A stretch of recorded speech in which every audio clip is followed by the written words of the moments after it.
హైదరాబాద్ టోలీ చౌకీలో ఘోర ప్రమాదం సంభవించింది. నిర్మాణంలో ఉన్న ఓ భవనానికి సంబంధించి స్లాబ్ వేస్తుండగా దానికి ఆసరాగా ఉన్న రక్షణ కర్రలు ఒక్కసారిగా కుప్పకూలాయి. ఈ దుర్ఘటనలో 4 కార్మికులు అక్కడికక్కడే ప్రాణాలు కోల్పోగా మరో 6 తీవ్రంగా గాయపడ్డారు.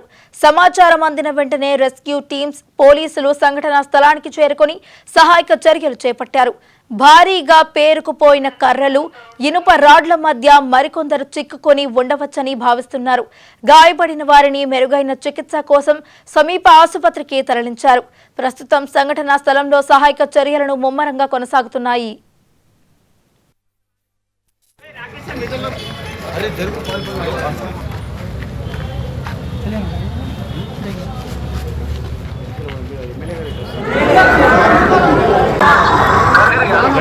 ना घर से ऊपर से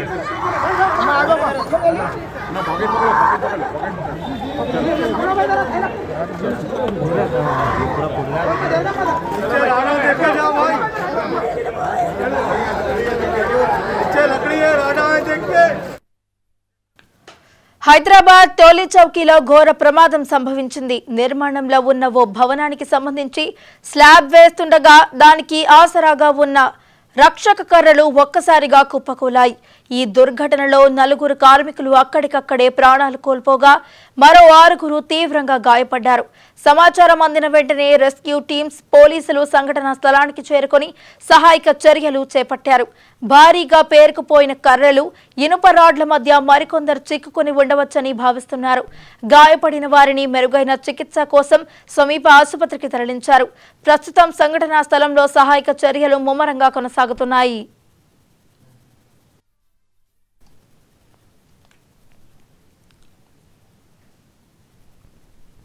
హైదరాబాద్ టోలీ చౌకీలో ఘోర ప్రమాదం సంభవించింది. నిర్మాణంలో ఉన్న భవనానికి సంబంధించి స్లాబ్ వేస్తుండగా దానికి ఆసరాగా ఉన్న రక్షణ కర్రలు ఒక్కసారిగా కుప్పకూలాయి. ఇదే అంశానికి సంబంధించి మరింత సమాచారాన్ని సంఘటనా స్థలం వద్ద నుంచి మా స్పెషల్ కరెస్పాండెంట్ దుర్గేష్ లైవ్ లో అందించడానికి సిద్ధంగా ఉన్నారు. దుర్గేష్, హైదరాబాద్ నగరంలో ఉన్నటువంటి టోలీ చౌకీతో చూస్తే మొత్తం 7 అంతస్తుల బిల్డింగ్. ఇది 7 అంతస్తుల బిల్డింగ్ ఏదైతున్నదో మొత్తము దీంట్లో ఎలివేషన్ సంబంధించినటువంటిగా చూస్తే ఒక కుప్పకూలిపోయింది. అంటే ఎలివేషన్ కట్టడానికి కార్మికులు ఎవరైతే ఉన్నారో, మేస్త్రీలు, కార్మికులు అందరూ కూడా కలిసి ఆ ఎలివేషన్ డిజైన్ కోసం వీళ్ళు సపోర్ట్ కోసం ఏదైతుందో గోవకర్రలు కడతారు. ఈ గోవకర్రలు కట్టాల్సిన నేపథ్యంలోనే తాళ్ళు ఏదైతున్నాయో గోవతార్లు సరిగ్గా కట్టకపోవడము, అక్కడ ఉన్నటువంటి నిర్లక్ష్యం వలన ఈ యొక్క బిల్డింగ్లో పనిచేసిన కార్మికులు 2 చనిపోవడం జరిగింది. మరొక 3 మాత్రం తీవ్రంగా పాలైనటువంటి పరిస్థితి ఉంది. ఎందుకంటే దీంట్లో భాగంగా చూసుకుంటే ఈ యొక్క బిల్డింగ్ ఏదైతే ఉందో అక్రమంగా నిర్మిస్తున్న బిల్డింగ్ అనేది స్పష్టంగా అర్థమవుతుంది. ఎందుకంటే G+7 ఫ్లోర్స్ అంటే మీద ఒక పెంట్ హౌస్ కడుతున్నారు, రెగ్యులర్ షెడ్ వేస్తారు. ఇదంతా కూడా ఇల్లీగల్గా కడుతున్నటువంటి బిల్డింగు. ఇక్కడ సరైన ప్రికాషన్స్ తీసుకోకపోవడంతో ఈ ప్రమాదం సంభవించిందని ఇక్కడ స్పష్టంగా అర్థమవుతుంది. ఎందుకంటే ఈ ప్రమాదం చోటు చేసుకున్న తీరు అదే చూస్తే ఇక్కడ కరెక్ట్గా మనం అర్థమవుతుంది వీళ్ళు ఎంత నిర్లక్ష్యంగా వ్యవహరించారు అనేది కూడా స్పష్టంగా అర్థమవుతుంది. ఒకసారి చూస్తే అక్కడ ఆ ఎలివేషన్ ఏదైతే ఉందో ఈ కర్రలని కూడా ఇప్పుడు ప్రస్తుతానికి అందరూ కూడా టెక్నాలజీ వాడుతున్నారు. ప్రతి ఒక్కరు కూడా ఇటువంటి G+7 బిల్డింగ్స్, G+5 బిల్డింగ్స్ ఎవరైతే నిర్మిస్తున్నారో వాళ్ళందరూ కూడా ఇన్పకు సంబంధించిన ఐరన్ రాడ్కి సంబంధించినటువంటి సపోర్ట్ తీసుకుంటారు. ఈ సపోర్ట్ అంతా వేసేసి డైరెక్ట్గా ఏ ఫ్లోర్ కావాలన్నా ఆ ఫ్లోర్కు ఇన్పై రాడ్స్ ఉంటాయి. ఆ రాడ్లతో జాకీలతో ఈ జాకీలు పెట్టేసుకుని డైరెక్ట్గా ఈ గోవ కట్టుకోవాల్సిన పరిస్థితి ఉంటుంది. అది కాకుండా వీళ్ళు కేవలము వెదురు బొంగలు ఏదైతుందో కర్రలతో వీళ్ళు ఎలివేషన్కు కర్రలు వేసుకున్నటువంటి గోవ వేసుకున్నారు. దాని వలన ఇక్కడ కుప్పకూలిపోయిన పరిస్థితి. అక్కడ వేస్తున్నటువంటి సరైన సపోర్ట్ లేకపోవడము, ఆ ఎలివేషన్ పనులు ఏదైతే జరుగుతున్నదో దాని వలన ఇక్కడ సరైనటువంటి జాగ్రత్తలు తీసుకోకపోవడం స్పష్టంగా ఇక్కడ నిర్లక్ష్యం కనిపిస్తున్నది. ఇదంతా కూడా బిల్డింగ్ చూస్తాం, G+7 బిల్డింగ్ అంటే దీనికి ఒక సెట్ బ్యాక్ ఉండాలి. జస్ట్ ఇక్కడ ఏదో రోడ్ ఉన్నది, పక్కన అటు పక్కన ఇల్లు ఉన్నది, ఇటు పక్కన రోడ్, కానీ ఇదంతా చూస్తే ఒక సెట్ బ్యాక్ లేదు, వీళ్ళకు సెట్ బ్యాక్ లేదు, ఏం లేదు. మరి GHMC అధికారులు మరి తీరు ఏ విధంగా ఉందో ఇక్కడ మనకు స్పష్టంగా ఇక్కడ అర్థమవుతుంది. ఇంకా ఇప్పుడు ఘటన స్థలానికి చేరుకున్నారు జరిగింది. హైదరాబాద్ వచ్చారు, ఫైర్ డిపార్ట్మెంట్ వాళ్ళు వచ్చారు, ట్రాఫిక్ పోలీసు వచ్చారు, అందరూ వచ్చారు. ఇదంతా కుప్పకూలిపోయింది. ఏదైతే ఉందో ఇదంతా ఇటుకలతోని ఎలివేషన్ కడుతున్నారు. ఆ ఎలివేషన్ కడుతున్నటువంటి తరుణంలోనే ఆ లిఫ్ట్కి సంబంధించి ఏదైతే ఉందో ఈ గోవకర్రలన్నీ కూడా సరిగ్గా కట్టలేరు. ఆ చిన్న చిన్న కర్రలతో కట్టడం వలన సరి అయినటువంటి ప్రికాషన్స్ తీసుకోకపోవడం వలన స్పష్టంగా ఈ ప్రమాదం సంభవించిందనేది కూడా మనకు అర్థమవుతుంది. ఏదైతే మనం ఒకసారి చూడవచ్చు ఇక్కడ అధికారులు అధికారులు చూడొచ్చు, ఈ అధికారులు స్పష్టంగా అర్థమవుతుంది కనుక మనం అక్కడ చూడొచ్చు. ఈ బిల్డింగ్ కూలిపోవడం ఏదైతే కనిపిస్తుందో అదంతా ఫస్ట్ సెవెంత్ ఫ్లోర్ మీద మళ్ళీ ఒక స్లాబ్ వేయడం జరిగింది. అంటే G+7+8 8 అంతస్తుల బిల్డింగ్ ఇది. ఈ 8 అంతస్తుల బిల్డింగ్ అంటే మరి ఇక్కడ సెట్ బ్యాక్ లేదు, అటు సెట్ బ్యాక్ లేదు, ఇటు ఒక సెట్ బ్యాక్ లేదు, అటు సెట్ బ్యాక్ లేదు, అటు కూడా బ్యాక్ మొత్తం ఇల్లు. అంటే మరి ఎట్లా పర్మిషన్ ఇచ్చారు, మరి ఎట్లాంటి ప్రికాషన్స్ తీసుకుంటున్నారని కూడా ఇక్కడ అర్థమవుతున్నది. ఎందుకంటే ఇక్కడ ఫైర్ డిపార్ట్మెంట్ వాళ్ళందరూ కూడా కనిపిస్తున్నారు. ఇప్పుడు G+7 అని చెప్తున్నారు, కానీ G+7 అన్నప్పుడు సరైన ప్రికాషన్స్ తీసుకోవాల్సిన లేదు. G+ అంటే G+6 అని చెప్తున్నారు, కానీ మీద ఇంకొక ఫ్లోర్ వేస్తారని చెప్తున్నారు. అది మరి G+6 7 మొత్తం ఇదంతా కట్టడం మేము కన్ఫ్యూజ్ అవుతారు అందరూ. మీరు బిల్డింగ్ యజమాని మాత్రం G+7 అని చెప్తారు, కొంతమంది అధికారులు G+6 అని చెప్తారు. మళ్ళీ ఒకటి G+ మీద కట్టగా G+7 కింద వేసుకోవచ్చు, కానీ సరైన ప్రికాషన్స్. ఒకసారి ఫైర్ వాళ్ళు వచ్చారు, ఒకసారి మనం మాట్లాడలేదు సార్. మీకు ఎన్ని గంటలకు చెప్పారు సార్? మీకు డిఎఫ్ఓ గారు ఉన్నారా? మీకు ఎన్ని గంటలకు 4-6కి వచ్చింది మాకు సమాచారం. ఏం జరిగింది అసలు? ఆల్రెడీ అప్పటికే పర్సన్స్ని షిఫ్ట్ చేశారు ఇక్కడ ఇంజూర్డ్ పర్సన్ హాస్పిటల్కి.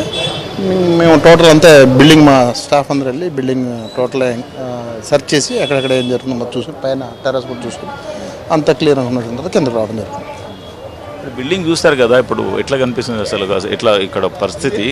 కర్రలు కదా, ఇది అండర్ కన్స్ట్రక్షన్లో ఉంది అది. సో ఇవి అంటే మా స్కఫోల్డ్స్ పెట్టారు కదా, ఆ స్కఫోల్డ్స్లో 6th ఫ్లోర్ దగ్గర అది ఒకసారి ఇరిగి పడిపోవటం వల్ల కింద పడిపోయారు. ప్రతి ఒక్కరు కూడా బిల్డింగ్ కడుతున్నా అంటే ఇప్పుడు ఎలివేషన్ చేస్తున్నా అంటే ఐరన్ రాడ్ జాకీలు వాడుతుంటారు. మరి ఇంత పెద్ద బిల్డింగ్ జాకీలు వాడకుండా ఈ కర్రలతో చేస్తే ఇటువంటి పరిస్థితి ఉంటుంది. మరి ఎవరు దాని బాధ్యత ఉంటుంది? ఎట్లా ఉంటుంది సార్ చెప్పండి. అది నేను చెప్పలేను కదా దానికి. అంటే అది ఏంటనేది మేము ఇంకా ఎంక్వైరీ చేస్తున్నాం.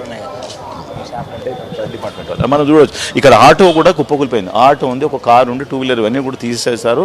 ఇప్పుడు మాత్రం ప్రస్తుతానికి అయితే ఆటో ఇక్కడ ఉండిపోయినప్పటికీ ఆటోలు ఉన్నారా మరి లేదో తెలియదు, కానీ మీద నుంచి పడిపోయినటువంటి తీరు చూస్తే అధికారుల నిర్లక్ష్యం అనేది స్పష్టంగా అర్థం. కార్మికులు మాత్రం 2 స్పాట్లో చనిపోవడం జరిగింది, మరొక 3 కూడా హాస్పిటల్ తరలించారు.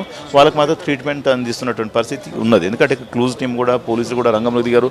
ఇది మనం చూడొచ్చు, ఈ హైరన్కు మొక్కకు సంబంధించినంతో ఇదంతా జాలితోని ఎలివేషన్ చేస్తున్నారు. అంటే ఈ బిల్డింగ్కు సంబంధించినంతా కూడా ఒక ఎలివేషన్, అంటే బిల్డింగ్ లుక్ కోసము ఒక ఎలివేషన్ తయారు చేసి అక్కడ మంచి వర్క్ చేస్తున్నారు అన్నప్పుడు దానికి సరైనటువంటి ప్రికాషన్ తీసుకోవాలి. ఇక్కడ ఇంజనీర్ లోపం ఉంది, బిల్డింగ్ యజమాని లోపం ఉన్నది, వీళ్ళందరి నిర్లక్ష్యము ఈ 2 ప్రాణాలు గాలి కలిసిపోయినటువంటి పరిస్థితి ఇక్కడ కనిపిస్తుంది. ఇక్కడ GHMC అధికారుల నిర్లక్ష్యం కూడా కనిపిస్తుంది. వీళ్ళకి పర్మిషన్ ఎట్లా ఇచ్చారు, ఏ బేస్లో ఇచ్చారు, పర్మిషన్ ఇస్తే సెట్ బ్యాక్ ఉందా? G+6 కట్టారు అంటే 6 అంతస్తుల బిల్డింగ్ కట్టారు, మీద ఒక సెట్ బ్యాక్, మీద ఒక ఫ్లోర్ వేశారంటే 7 అంతస్తుల వరకు వెళ్ళిందంటే వీళ్ళకి ఖచ్చితంగా వీళ్ళకు సెట్ బ్యాక్ వదిలిపెట్టాలి. ఈ సెట్ బ్యాక్ లేకుండా ఇంత పెద్ద బిల్డింగ్ నిర్మించి ఎలివేషన్ చేసుకోవడానికి ఎటువంటి జాగ్రత్త చర్యలు తీసుకోకపోవడము, ఇదంతా కూడా చూస్తే ఎంత నిర్లక్ష్యంగా వ్యవహరిస్తున్నారు. ఎంత నిర్లక్ష్యంలోనే 2 ప్రాణాలు గాలి కలిసిపోయినటువంటి పరిస్థితి చూస్తున్నాం. ఇక్కడ GHMC అధికారులు ఎంత నిర్లక్ష్యం ఉన్నదనేది కూడా స్పష్టంగా ఇక్కడ అర్థమవుతుంది. ఎందుకంటే ఇక్కడ వాళ్ళది కానీ బిల్డింగ్ యజమాని కానీ బిల్డర్ది కానీ వీళ్ళ నిర్లక్ష్యం. మేస్త్రి కూడా ఉన్నాడు గాయాలపాలన. మరి మేస్త్రి కనీసము ఎటువంటి చర్యలు చూసుకోవాలి. కానీ ఇంత పెద్ద బిల్డింగ్ కడుతున్నారంటే ఇక కర్రలు మనం ఒకసారి చూస్తే, ఇక్కడ ఒకసారి ముందుకు వెళ్ళి చూస్తే ఈ కర్రలతోని బిల్డింగ్కు ఇంత పెద్ద 7 ఫ్లోర్స్ వరకు ఇక్కడ ఆగుతుంది. మనం ఒకసారి చూస్తూ ఈ కర్రలు రాడ్లు ఇవన్నీ మీద నుంచి పడిపోయినాయి అంటే ఎంత నిర్లక్ష్యం చూడండి. ఇది ఒకసారి ఇది ఒక కర్రలు, ఈ కర్రలు ఒకసారి మొత్తం విరిగిపోయినాయి. ఈ కర్రలు మనం ఒకసారి చూస్తే ఇది విరిగిపోయినాయి అంటే చిన్న కర్రలతో విరిగిపోయినాయి. ఇవి ఎంత నిర్లక్ష్యంగా ఉన్నది. ఇక్కడ నుంచి మీదంతస్తుల వరకు పోయిందంటే ఎంత నిర్లక్ష్యం ఉన్నదో చూడవచ్చు. ఇక్కడ మీద అవసరం ఉంటే మీద నుంచి పడిపోయే ప్రమాదం ఉందని అధికారులు చెప్తున్నారు. ఎందుకంటే మీద పడితే పరిస్థితి ఇంకా వేరే ఇబ్బంది. ఇక్కడ పక్కన ఒక స్కూల్ కూడా ఉన్నది, ఏదంటే ఒక స్కూల్ ఉన్నది, పక్కన బిల్డింగ్ ఇంత నిర్మిస్తున్నారు. పిల్లలు కూడా స్కూల్ టైం కావడంతో లేకపోవడంతో భారీ ప్రమాదం నుంచి కూడా ముప్పు తప్పిందని కూడా చెప్పుకోవాలి. ఎందుకంటే స్కూల్ పిల్లలు బయట ఆడుకుంటే ఎటువంటి పరిస్థితి ఉంటుంది. స్కూల్కు రోడ్డుకి పక్కన స్కూలు, ఆపోజిట్ బిల్డింగ్, ఈ 2 పక్కన ఇటుకలన్నీ కూడా పడి ఈ స్కూల్ ముందొచ్చి పడ్డాయి, ఇక్కడ పడిపోయినాయి. ఇవన్నీ కూడా GHMC అధికారులు కానీ హైడ్రా వాళ్ళందరూ కూడా ఇప్పుడు తొలగించారు.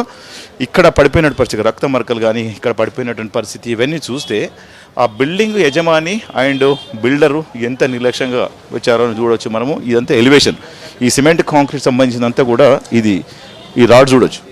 ఇది మీద నుంచి పడిపోయినటువంటి బిల్డింగ్, ఇది పడిపోయింది. ఇట్లా పరిస్థితి అంటే ఈ అధికారుల నిర్లక్ష్యం. ఇది ఎంత సిమెంట్కి సంబంధించిందో జాలితో కట్టినటువంటి ఎలివేషను, ఇది సరైనటువంటి అక్కడ బేస్ లేకపోవడము, ఈ కర్రలు సరిగ్గా కట్టుకోకపోవడము, ఇదంతా సరిగ్గా వాళ్ళు ఏదైతే ఉన్నదో బిల్డర్ కానీ ఇంజనీర్ కానీ సైట్ ఇంజనీర్ వీళ్ళ నిర్లక్ష్యంతో ఈ ప్రమాదం జరిగిందని కూడా స్పష్టంగా అర్థమవుతుంది. ఇప్పటికైనా అధికారులు ఇటువంటి బిల్డింగ్ల కాడ పనిచేస్తున్న వారిపైన కూడా సరైనటువంటి ప్రికాషన్స్ తీసుకుంటే భవిష్యత్తు ఇటువంటి జరిగాయని కూడా భావించవచ్చు. Right, thank you Durgesh.